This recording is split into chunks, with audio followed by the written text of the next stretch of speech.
अस्सलामुअलैकुम दोस्तों, मेरा नाम अब्दुल वाहिद है। आज मैं आपको एक कहानी सुनाने जा रहा हूँ जिसका नाम खुदा सबका एक है। शुरू करने से पहले आप लोगों से गुजारिश है कि मेरे चैनल को सब्सक्राइब करें और बेल आइकॉन को भी दबाएं ताकि आपको मेरे चैनल का नोटिफिकेशन मिलता रहे। इब्राहिम नाम का एक आदमी अपनी बीवी और बच्चों के साथ एक झोपड़ी में रहता था। वो बहुत गरीब था मगर था बड़ा ईमानदार और सखी। उसका घर शहर से 10 मील दूर था।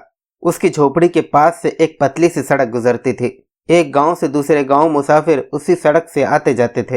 रास्ते में आराम करने के लिए कोई जगह न होने की वजह से मुसाफिरों को इब्राहिम का दरवाजा खटखटाना पड़ता था। इब्राहिम उनकी मुनासिब खातिरदारी करता। मुसाफिर हाथ मुंह धोकर जब इब्राहिम के घर वालों के साथ खाना खाने बैठते तो खाने से पहले इब्राहिम एक छोटी सी दुआ पढ़ाता और खुदा की मेहरबानी का शुक्रिया अदा करता। बाद में सब मिलकर उस दुआ को दोहराते। मुसाफिरों की खिदमत का यह सिलसिला कई साल से जारी था, लेकिन सब दिन हमेशा एक से नहीं रहते। जमाने के फेर में पड़कर इब्राहिम और गरीब हो गया। उसके बावजूद उसने मुसाफिरों को खाना खिलाना बंद नहीं किया। वो और उसकी बीवी बच्चे दिन में एक बार खाना खाते और एक वक्त का खाना बचाकर मुसाफिरों के लिए रख देते थे। इस सखावत से इब्राहिम को बहुत इत्मीनान होता, लेकिन साथ ही साथ उसे कुछ गुरूर हो गया। वो ये समझने लगा कि मैं बहुत ईमानदार और सखी हूँ। एक दिन दोपहर को उसके दरवाजे पर एक थकामांदा बूढ़ा आया। वो बहुत ही कमजोर था। उसकी कमर कमान की तरह झुकी हुई थी। उसके कदम भी सीधे नहीं पड़ रहे थे। उसने इब्राहिम का दरवाजा खटखटाया। इब्राहिम उसे अंदर ले गया और आग के पास ले जाकर बैठा दिया। कुछ देर आराम करने के बाद बूढ़ा बोला, बेटा मैं बहुत दूर से आ रहा हूँ, मुझे बहुत भूख लग रही है। इब्राहिम ने जल्दी से खाना तैयार करवाया। जब खाने का वक्त हुआ तो अपने कायदे के मुताबिक इब्राहिम ने दुआ की।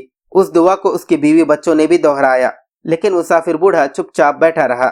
इस पर उसने बूढ़े से पूछा, तुमने हमारे साथ दुआ क्यों नहीं की? बूढ़ा बोला, हम लोग आग की पूजा करते हैं। ये सुनकर इब्राहिम को गुस्सा आ गया और उसने कहा, अगर तुम हमारे खुदा को नहीं मानते और हमारे साथ दुआ नहीं करते तो इसी वक्त हमारे घर से चले जाओ। इब्राहिम ने उसे खाना खिलाए बगैर ही घर से निकाल दिया और दरवाजा बंद कर लिया।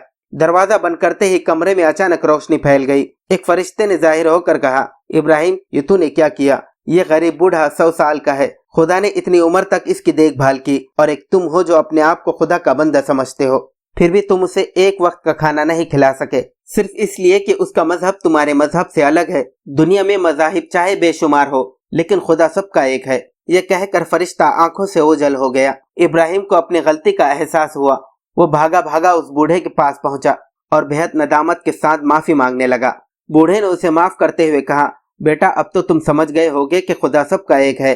ये सुनकर इब्राहिम को बहुत ताज्जुब हुआ, क्योंकि यही बात उसे फरिश्ते ने भी कही थी।